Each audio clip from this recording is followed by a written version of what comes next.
할렐루야. 자신이 누구인가를 말해주는 그 정체성은 때로는 그 사람이 행하는 행위를 통해서도 표현되어질 수가 있습니다. 우리를 크리스천이라 이렇게 말을 하잖아요. 그럼 크리스천의 정체성은 이런 경우로도 보여질 수 있습니다. 예배를 하는가 아니면 예배하지 않는가. 크리스천의 정체성의 중요한 기준이 될 겁니다. 어느 미션 스쿨에서 있었던 일인데요, 교목이 학생들에게 예배 출석을 열심히 권고하는데도 한 학생이 도무지 응하지를 않습니다. 그래서 답답해진 교목은 예배를 드리지 않는 이 한 학생에게 왜 예배를 드리지 않는지 한번 질문을 했죠. 그랬더니 학생이 이렇게 대답을 했습니다. 목사님, 저는 기독교가 어떤 것인지를 도무지 알 수가 없습니다. 알 수가 없기 때문에 믿을 수가 없고, 믿을 수가 없기 때문에 예배할 수가 없습니다. 그 학생이 펴고 있는 논리는 매우 논리적이었습니다. 할 말이 없잖아요. 맞는 말이잖아요. 그래서 목사님이 잠시 그 이야기를 듣고 있다가 학생에게 다시 이렇게 말을 했죠. 학생, 그러면 학생이 지금 했던 그 말을 한번 거꾸로 한번 해볼 수 없겠나. 그래서 학생이 한참을 생각하더니 혼잣말처럼 되뇌이는 말이 이렇게 나왔습니다. 예배에 들어가지 않기 때문에 내가 믿을 수가 없고, 그리고 믿을 수가 없기 때문에 알 수가 없는 것이 아닌가, 이런 말입니다. 결국 모든 것은 예배로부터 시작이 되었습니다. 어거스틴이 하나님을 만난 후에 이런 고백을 했죠. 나는 나의 지적인 탐구를 통해서, 지식을 통해서 하나님을 믿으려고 했으나 사실은 믿음으로 하나님을 알게 되었다, 이렇게 고백을 했습니다. 하나님은 우리가 지식적으로 아는 분이 아닙니다. 사실 우리는 믿음으로 고백하는 분이죠. 그래서 예배는 하나님을 믿음으로 고백하는 시간이 예배 시간입니다. 또한 예배는 우리가 하나님을 알 수 있는 통로가 되는 것이고, 그 예배를 통해서 우리 크리스찬의 정체성을 알아가는 것입니다. 우리가 소유하고 있는 나의 생명을 우리는 영원한 생명이라고 그러죠. 영생이라고 그럽니다. 하나님이 우리에게 주신 최고의 행복한 생명이잖아요. 영원히 살 수 있는. 근데 여러분, 그 영생의 생명을 소유한 내가 사실은 그 영생을 얻은 자가 되었다는 것이 가끔은 얼마나 의심스러운지 모릅니다. 정말 내가 영생을 얻은 자일까? 갑자기 내 몸이 아프고 갑자기 내 몸에 무슨 질병이 생기고 하면 막 두렵잖아요. 이것으로 끝나는 건 아니야. 또 우리가 살아가는 삶에서 어떤 유혹을 받으면 내가 소유하고 있는 생명이 영원할 것 같지가 않아서 막 두렵고 죽음이 무섭고 막 이러지 않습니까? 그런데 여러분, 우리는 하나님 우리에게 영생을 얻은 자라 이렇게 말씀하는데, 그 영생을 어떻게 내 삶에서 누리면서 살아갈 수 있을까? 그 영생을 무엇으로 체험하는 것일까? 어디서 영생을 체험해야 내 삶에서도 그 영생을 누리며 살아갈 수 있을까 하는 것입니다. 그런데 여러분, 한번 생각을 해볼래요? 영생이라는 생명은 나로부터 시작된 게 아닙니다. 하나님 우리에게 주셔서 우리가 소유하게 된 것이거든요. 그럼 여러분, 하나님을 모르고 영생을 말할 수 있을까 하는 것입니다. 하나님을 모른 채 내가 소유하고 있는 생명이 영원한 생명이라고 말할 수 있을까? 그럼 여러분, 제일 중요한 건 하나님을 믿고 하나님을 알아가야 되는 것 아닙니까? 그럼 하나님을 믿고 하나님을 알아가는 과정의 가장 중요한 요소는 예배입니다. 오늘도 우리가 예배하면서 하나님을 알고 하나님을 믿고 하나님을 만나는 것입니다. 그러면 결국 영생의 체험은 우리가 이 예배를 통해서 하나님을 만나게 될 때에, 하나님의 임재가 경험되어질 때에 가능하다는 사실입니다.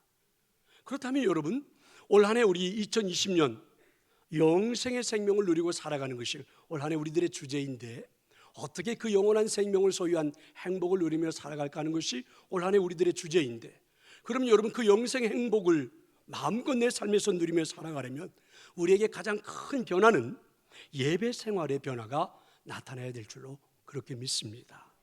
오늘 하나님 주신 말씀을 보면 영생을 체험하는 예배자가 알아야 할 아주 중요한 원칙을 제시해 주고 있습니다. 자, 한번 잘 들어보세요. 하나님은 영이십니다. 우리들의 눈으로 볼 수가 없어요. 만져질 수가 없어요. 느낄 수도 없습니다. 그래서 우리가 하나님을 영이라고 말합니다. 그럼 여러분, 영이신 하나님을 우리가 예배할 때 무엇보다도 우리가 드리는 예배도 영적인 예배가 되어야 되지 않을까요? 믿으시기를 축원합니다. 그럼 여러분, 영적인 예배라 그러면 굉장히 좀 어려운 느낌이 듭니다. 무엇을 영적인 예배라고 해야 될까? 그런데 오늘 하나님 주신 말씀은 매우 구체적으로 표현을 해놓았습니다. 영적인 예배는 우리의 몸을 드리는 것이다. 그리고 영적인 예배, 우리의 몸을 드리는 것은 우리가 거룩한 제물이 되어서 드려지는 것이다. 믿으시기를 축원합니다. 자, 그렇다면 이 영적인 예배란 무엇인가? 오늘 하나님 주신 말씀을 한마디로 함축해서 말해보라면 저는 이렇게 말하고 싶습니다. 예배하고 있는 예배자의 초점이 하나님 앞에 맞추어져야 한다는 것입니다.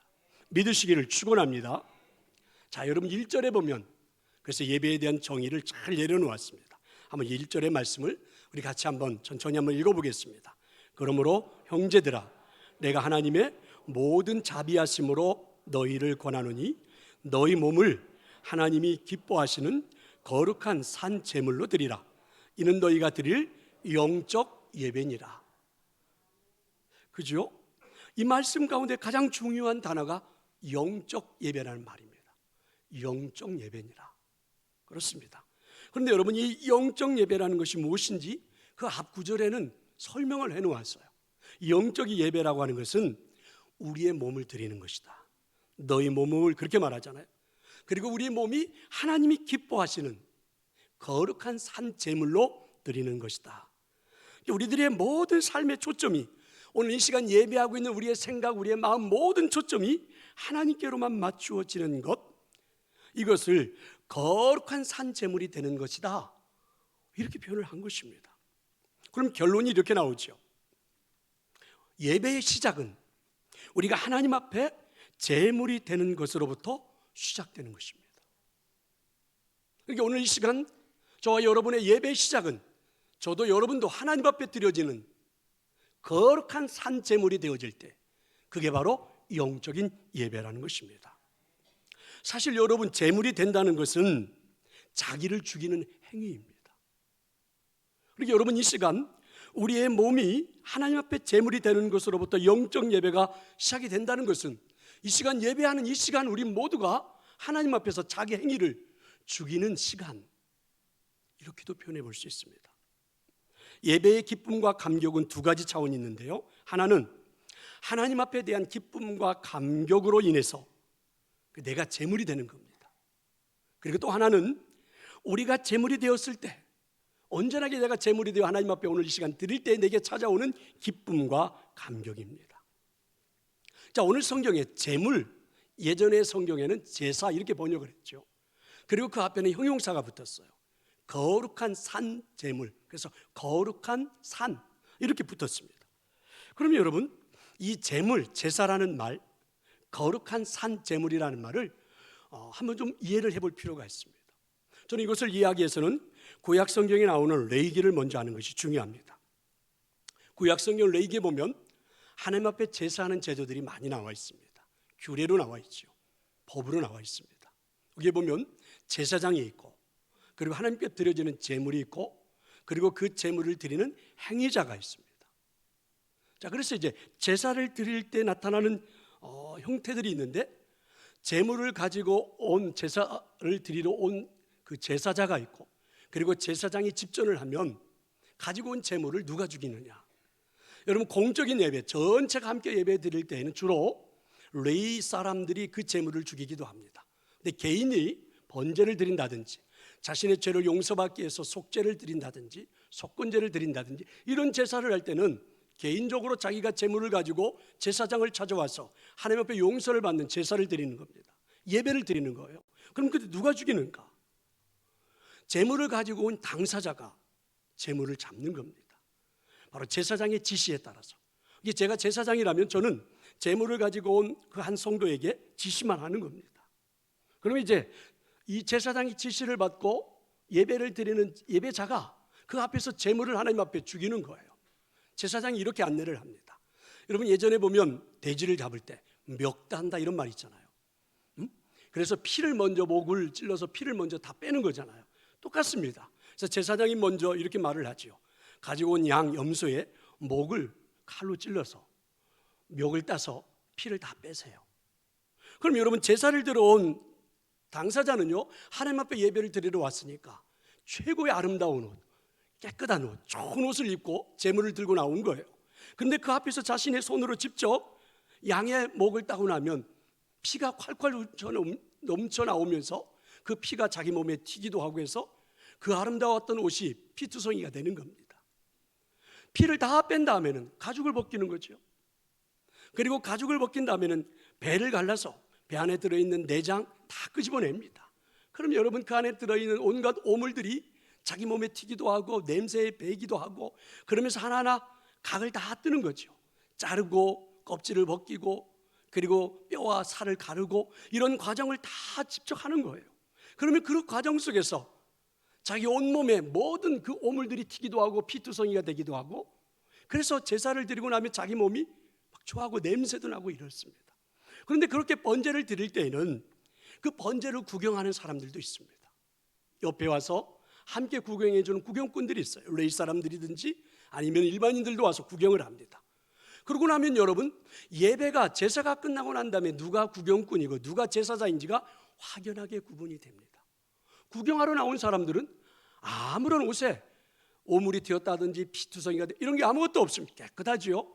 다만 제사를 드린 사람은 온몸에 피투성이가 되고 냄새가 바뀌고, 그래서 예배가 딱 마치고 나면 누가 제사를 드렸는지 누가 구경꾼인지가 확연하게 구분이 됩니다. 한번 여러분 상상을 한번 해볼래요? 여러분, 오늘 예배를 하기 위해서 여러분의 삶에서, 여러분의 집에서, 옷장에서 가장 아름다운 옷을 입고 아름다운 모습을 하고 이 시간에 예배에 나왔습니다. 자, 예배가 마친 다음에 구경꾼이 되었는지 예배자가 되었는지 구분이 될 수가 있습니다. 어떻게 말입니까? 오늘 성경이 우리한테 영적인 예배라는 것은 우리 몸이 거룩한 산 제물이 되어, 산 제사가 되어 하나님 앞에 드리라, 이렇게 말했다면, 여러분들이 예배를 제대로 드렸다면, 구경꾼이 아닌 예배자가 되었다면, 끝나고 나갈 때에 여러분의 몸에서 막 땀 냄새도 나야 되고 여기저기 막 오물이 묻은 흔적이 있어야 되고, 그래서 막 내가 내 몸을 맡아봐도 너무 흥건하게 땀이 흘러서 좀 역겨운 냄새, 막 이런 냄새 막 이러면서 이 예배를 마치고 나가야 진짜 예배자가 아닐까. 그게 거룩한 산제물, 그게 바로 영적인 예배가 아닐까. 그런데 여러분, 단지 저는 목회자란 이유 때문에 예배를 드리고 나면 왜 제 몸에서만 냄새가 나야 하고, 단지 목회자란 이유 하나 때문에 왜 예배를 마치고 나면 저는 제 사무실에 올라가서 옷을 갈아입어야 되고, 왜 저는 예배를 마치고 나면 제 사무실에 들어가서 완전 파김치가 된 것처럼 축 늘어져 가지고 피곤해, 그렇게 되어야 하나. 그리고 여러분들은 예배 구경꾼이고 저는 혼자 예배자입니까? 그러니까 여러분, 오늘 이 시간 이곳에서 예배하고 있는 여러분의 모습을 한번 생각을 해봐야 합니다. 정말 예배를 마치고 나갈 때 여러분의 온몸에서 땀투성이가 나고 여러분의 온몸에서는 오물투성이가 나고, 그래서 여러분 정말 이 시간 내가 하나님 앞에 드려진 그런 모습이 있어야 되잖아요.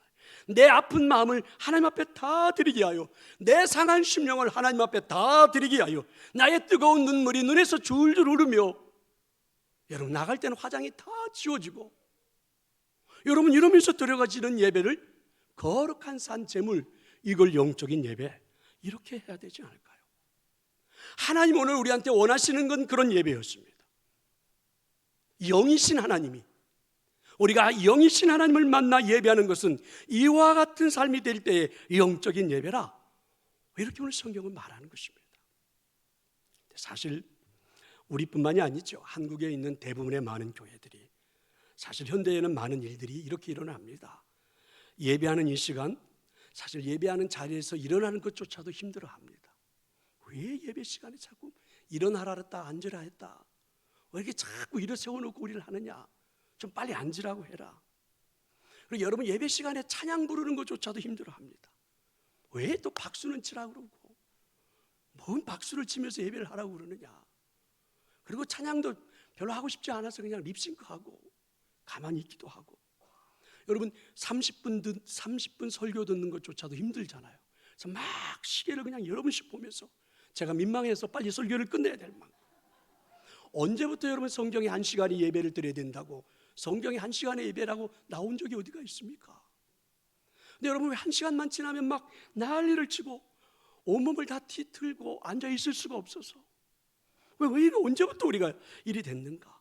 이게 여러분 산 제물로 제사하는 이 시간에 내가 제물이 되어 죽어지는 자기 행위를 죽이는 예배가 되어지고 있는가? 정말 내가 하나님 앞에 영적인 예배자라고 할 수 있는가? 하나님 앞에 나의 모든 초점이 지금 맞추어져서 예배를 드리고 있는가? 오늘 예배를 다 드리고 나면 하나님을 만난 감동에 이 시간 이 자리에서 내 마음, 내 상한 심령, 내 온몸을 다 드려 하나님 앞에 예배한 그 감격을 가지고 나가야 사실은 내 생명의 영생이라는 생명, 하나님 나에게 죽음이 아닌 영원한 생명을 주었다는 걸 체험할 수 있지 않을까요?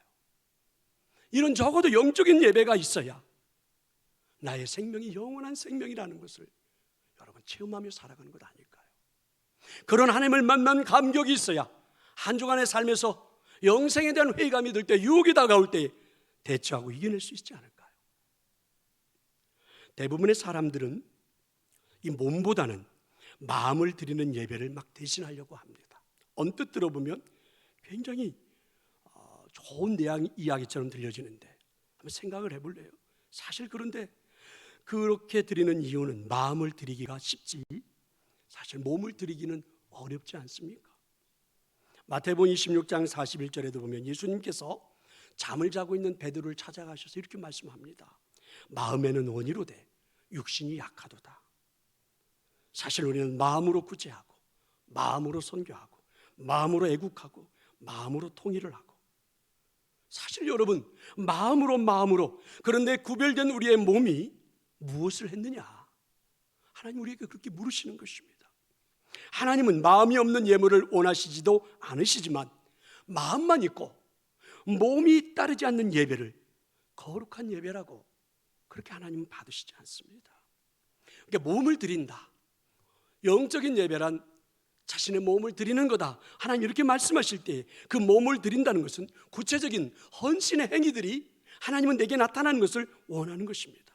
그러니까 예배는 하나님 앞에 오늘 이 시간 이렇게 앉아 하나님 시간으로 그쳐지는 게 아닙니다. 오늘 하루 이 주일이 온전히 하나님 앞에 헌신자로 살아가는 것, 헌신이 담겨있는, 마치 내 자신이, 내 행위가 하나님 앞에서 죽는 이 하루의 삶이 나타날 때에 거기에 여러분 영생을 체험하고 거기에 영생에 대한 확신이 나타나고 거기에 여러분 영생에 대한 감격이 나타나는 것입니다. 믿으시기를 축원합니다. 자, 이제 영적인 예배가 그랬으니까 조금 더 한번 구체적으로 주목을 해보십시다. 영적인 예배라 이렇게 말할 때는 외적인 부분, 내적인 부분을 다 같이 말해볼 수 있습니다.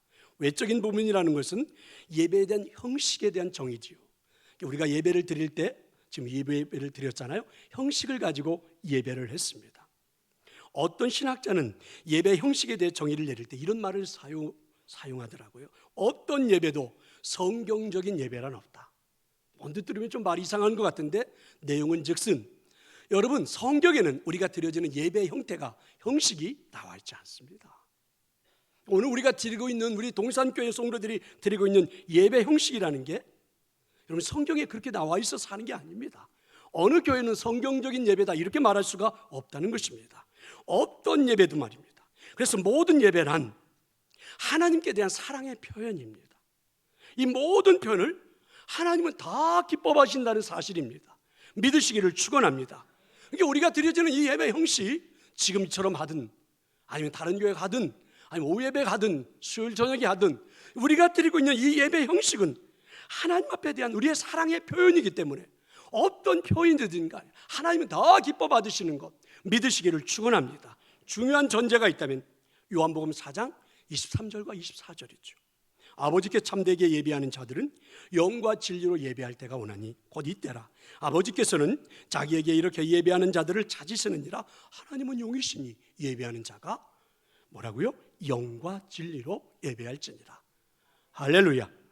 예수님께서 말씀하신 예배 기준이라는 것은 영과 진리입니다. 형식은 기준이 없습니다.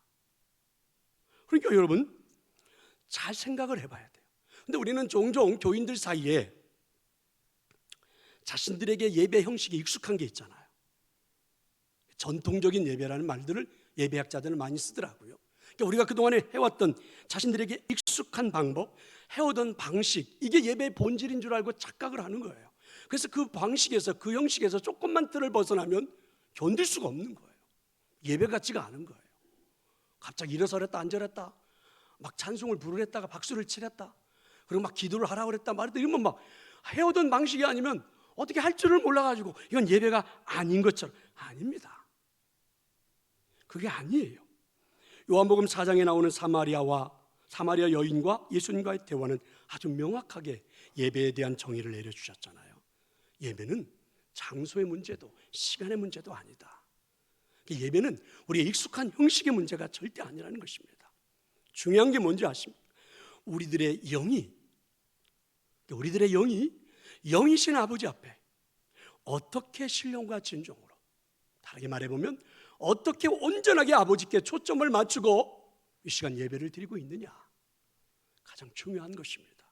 믿으시기를 축원합니다. 리고렌 목사님이 이런 말을 했습니다. 이렇게 위대한 말씀, 하나님의 말씀이잖아요. 이렇게 위대한 말씀을 가지고 사람들을 졸게 만드는 것은 기적이다. 그런데 이런 기적이 교회에서 많이 일어나고 있다. 진짜 기적이에요, 제가 봐도. 그러니까 우리가 교회에서 신령과 진정으로 드리는 예배의 정신을 말하면서 여러분, 형식을 바꾸고 형식을 새롭게 하고 하는 이런 모든 이유는, 그러니까 우리 교회가 여러분 예배 형식을 자꾸 바꾸고 조금씩 변해가고 이렇게도 해보고 저렇게도 해보고 하는 이유는 진정한 사랑의 표현, 그리고 신령과 진정으로 드리는 예배를 위한 우리의 최고의 노력을 다하고 있는 겁니다. 하나님을 향하여 우리의 마음, 우리의 정성을 담은 우리의 노력을 다하고 있는 표현이에요.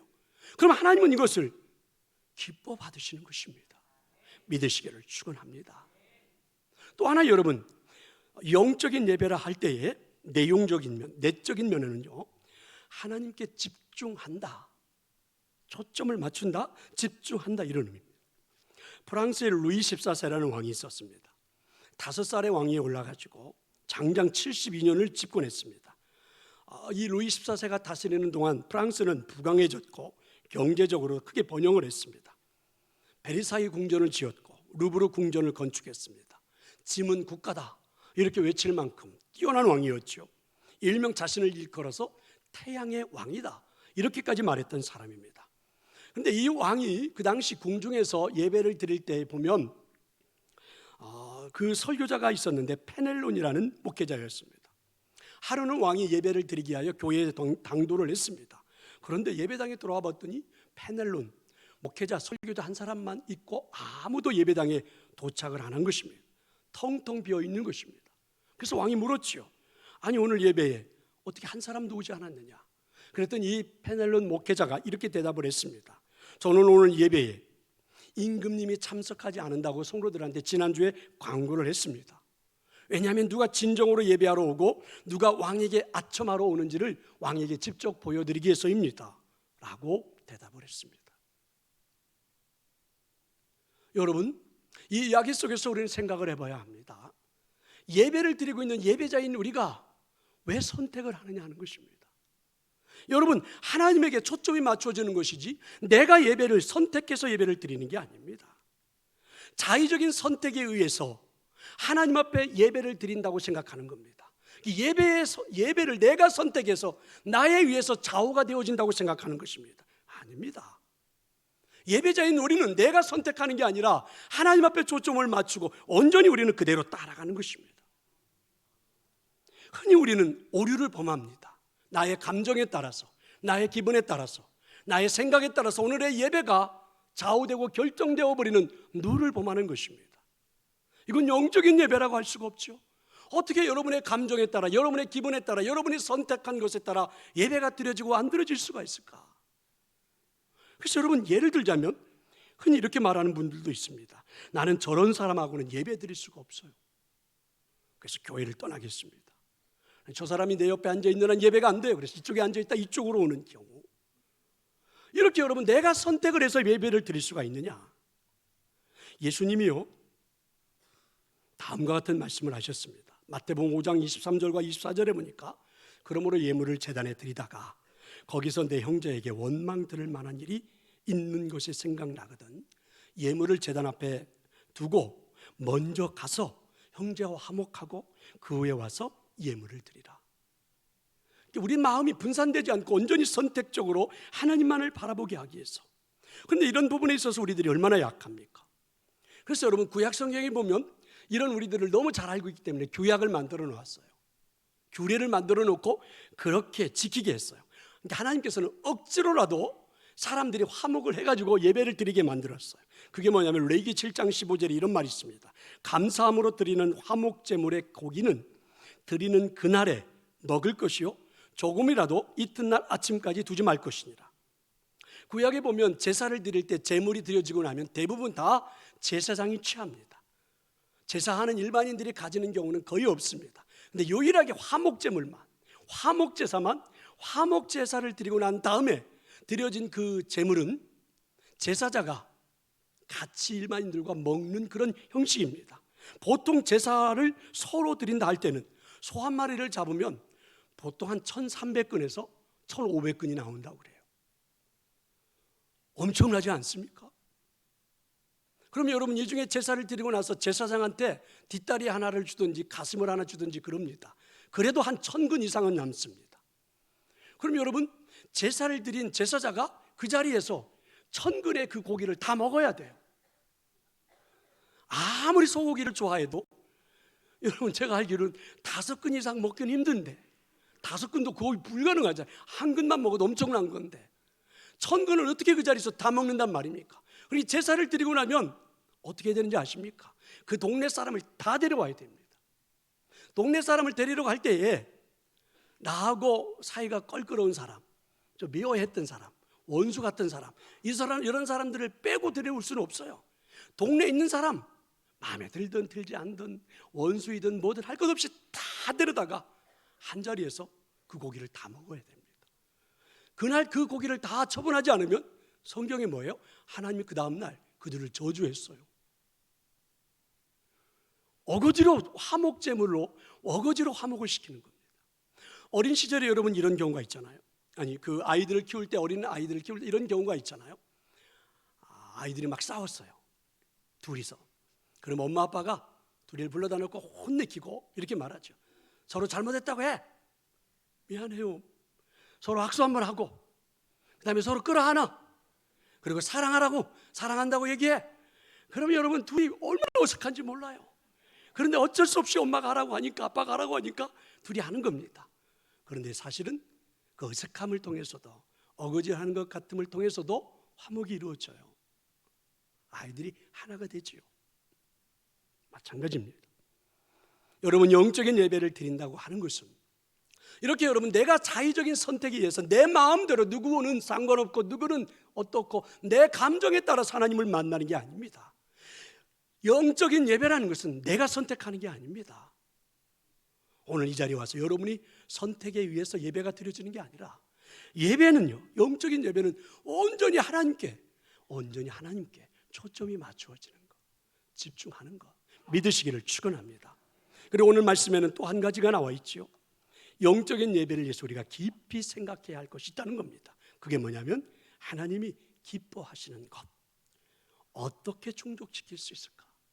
하나님이 기뻐하시는 것을 어떻게 충족시킬 수 있을까? 우리가 예배를 드리면서 착각하는 것 중에 하나는요, 우리의 소원이 이루어지는 것을 하나님이 기뻐하시는 것이라고 착각하면서 예배 드리는 것입니다. 심각한 신앙의 오류입니다. 하나님께서 전혀 기뻐하시지 않는 일들이 내 삶에는 사실은 응답되어 하나님이 허락하는 경우들도 있다는 것이죠. 예를 들어보면 사무엘상 8장 5절에 보면 이스라엘 백성들이 사무엘을 찾아갔습니다. 그리고 사무엘에게 이렇게 부탁을 했습니다. 모든 나라와 같이 우리에게 왕을 세워 우리를 다스리게 하소서. 우리에게는 왕이 없고 사사만 있어가지고 늘 주변 나라의 전쟁에 시달리는 것 같아서 이들이 막 사무엘을 찾아가서 때를 썼습니다. 하나님 앞에 우리도 왕을 세워달라고 하라. 우리도 왕이 필요하다. 그래서 사무엘이 하나님 앞에 이야기를 했을 때 하나님이 사무엘에게 이렇게 말을 했습니다. 왕을 세우는 일은 결코 현명하지 않은 일이다. 이유인즉슨 왕이 생기면 백성들이 자신들의 아들들을 군사로 차출해서 왕의 군사를 만들어줘야 될 거고, 왕이 생기고 나면 왕을 위해서 너희들이 밭도 갈고 추수도 해서 곡식도 왕한테 바쳐야 되고, 때로는 무기도 만들고 장비도 만들고, 또 너희들의 딸들은 왕에게 불려가서 요리도 하고 청소도 하고 이와 같은 각종 노역에 시달릴 텐데, 여기서 그치지 않고 가끔은 왕이 너희들이 가지고 있는 밭도, 포도밭도 농토도 원할 텐데, 왕이 세워지고 나면 이런 억울한 일들이 생긴다. 하나님이 다스리는 나라이니까 왕이 없어도 돼, 이렇게 말을 하지만 계속해서 백성들은 아울성을 치면서 왕을 요구합니다. 사무엘상 8장 19절과 20절에 보니까 백성이 사무엘의 말 듣기를 거절하여 이르되 아니로소이다. 우리도 우리 왕이 있어야 하리니 우리도 다른 사람들 같이 되어 끈질기게 하나님 앞에 막 때를 썼습니다. 자신들의 소원을 이뤄달라고. 하나님은 절대 기뻐하지 않으셨습니다. 그런데 이들이 끝까지 때를 피워서 하나님이 그들에게 허락을 했습니다. 근데 여러분 생각해 보세요. 하나님이 택한 백성, 이스라엘 백성들입니다. 그리고 지금 그들이 하나님께 예배를 하면서 그들이 살아가는 삶은 하나님의 백성들이 아닌 일반 이 주변에 있는 다른 나라 사람들처럼 삶을 살아가겠다고 하니 이게 얼마나 어처구니없는 일입니까? 하나님이 절대 기뻐하시지 않는 일을 하면서 하나님의 택한 백성이라고 하나님을 예배하고 있다니, 이게 얼마나 아이러니한 일인가 하는 것입니다. 또 하나 예를 들어볼래요? 이스라엘 백성들이 애굽을 나와서 가나안으로 가는 여정에서 하나님은 그들에게 신비한 음식을 주셨는데 그게 만나입니다. 장사하지 않고 농사하지 않고 아무것도 하지 않은 아침이 일어나면 만나가 있습니다. 좋은 음식입니다. 40년을 광야에서 먹었습니다. 이스라엘 백성들이 이 만나를 먹으면서 뭐라고 말하냐면 신물이 난다는 거예요. 이 좋은 음식이 신물이 난대. 그래서 우리는 고기를 먹고 싶다, 막 하나님 앞에 때를 씁니다. 여러분, 고기를 먹고 싶은 마음이 잘못된 게 아닙니다. 오히려 하나님께서 그들에게 매일매일 일용할 양식을 주었는데 그 양식을 받은 그들이 행복하고 기쁘고 즐겁고 감사함은커녕 신물 난다. 우리는 이 만나 먹기 싫다, 고기를 주세요, 고기를 주세요, 고기를 주세요. 그래서 하나님이 그들에게 메추라기를 보내서 코에서 신물이 날 정도로 고기를 먹게 했습니다. 하나님이 기뻐하시는 일이었을까? 하나님이 기뻐하는 일이었을까? 이런 거죠. 누가복음 15장에 보면 잘 아는 탕자 비유가 있습니다. 탕자는 아버지에게 유산을 달라고 졸라댔습니다. 돈을 관리한 능력도 없고, 그리고 아직은 아버지의 돌봄을 받아야 될 이 아들이 때를 쓰니까 아버지가 어쩔 수 없이 기쁘지 않지만 때를 쓰는 아들에게 재산을 나눠주지요. 가지고 나가서 다 탕진해버리고 돼지우리에서 뒹구는 신세가 되어 아버지 앞에 나타나는 거예요. 아버지가 절대 기뻐하지 않았습니다. 성도 여러분, 하나님이 기뻐하시지 않는 것을 원하고 요구하는 예배가 우리도 있을 수 있다는 말입니다. 그럼 여러분, 이게 얼마나 무서운 결과를 가져옵니까? 이스라엘 백성들은 왕을 요구했다. 그대로 결국 그 왕 때문에 나라가 망했습니다.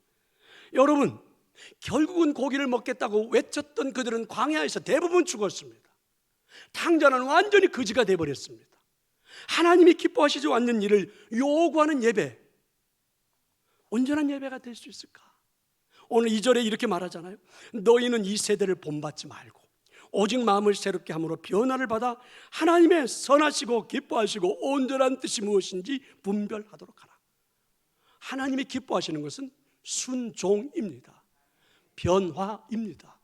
우리들의 삶에 하나님의 말씀에 대한 순종이 없이, 우리들의 삶에 하나님에 대한 변화 없이, 새로운 삶이 없이 오늘 이 시간 아무것도 변환된 것이 없고 하나님의 말씀에 아무것도 순종한 적이 없는 우리들이 오늘 이 시간 예배에 와서 하나님, 내게 필요한 물질을 주세요, 내게 필요한 건강을 주세요, 내게 필요한 가정의 행복을 주세요, 내게 필요한 사업의 번창을 주세요, 이렇게 요구하고 있는 것은 영적인 예배라고 할 수 있을까?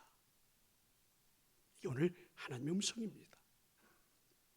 영적인 예배란 하나님이 기뻐하시는 그 하나님의 기쁨을 우리들이 온전하게 드려지는 것, 이게 바로 영적인 예배입니다. 믿으시기를 축원합니다. 성도 여러분, 저와 여러분이 소유한 생명은 영원한 생명입니다. 죽음조차도 두렵지 않은 영생입니다. 실감이 나지 않겠지만 어느 한순간에 여러분은 이 영생이 얼마나 행복한 것인지, 이보다 더 좋은 것은 없구나, 이보다 더 행복할 수는 없겠구나, 이 영생이라는 걸 우리가 소유하고서 그 영생을 우리의 가슴에 담고 그 영생을 선물로 받고, 여러분, 그 행복이, 그 기쁨이 우리들의 삶에서 얼만큼 누려지고 있는가? 그 영생의 행복 때문에 오늘 뛸 듯이 기쁘고, 그 영생 행복 때문에 설령 내 삶에 조금은 부족한 부분들이 있어도 아무 문제가 되지 않고, 그 영생의 행복 때문에 오늘 내가 살아가는 내 삶이 너무 기뻐서 오늘 하나님을 만나는 이 시간이 최고 행복한 시간이 되고 이러고 있는가 하는 것입니다. 사실은 이 영생에 누려지는 행복은 오늘 하나님 우리에게 말씀하시잖아요. 예배를 통해서 가능하다고요. 그래서 영생은 하나님을 만날 때 더 확실하게 나타난다고요. 그리고 영생의 행복은 한 해 한 해, 한 시간 한 시간, 한순간 한순간 예배할 때마다 더 누려진다고요. 그럼 여러분, 이 예배하는 시간이 얼마나 소중합니까? 이 예배하는 시간이 얼마나 감격적인 순간입니까? 영이신 하나님이 우리한테 요구하는 게 영적인 예배입니다. 영적인 예배, 우리의 몸이 드려지는 산제물이 되어지는, 그리고 여러분, 정말 예배 형식이 아닌 그 안에 집중하고 초점이 맞춰지는, 하나님이 정말 기뻐하시는 순종의 삶으로, 변화의 삶으로 오늘 이 시간 하나님을 만나고 하나님을 예배할 때, 아, 이게 영생이구나, 이게 내가 소유한 영원한 생명이구나, 이렇게 누려질 수 있습니다. 오늘 예배하는 저와 여러분 모두에게 이 영생의 행복이 충만하게 누려지고 올 한 해 예배자의 모든 삶에서 이런 기쁨이 나타날 수 있기를 간절히 축원합니다.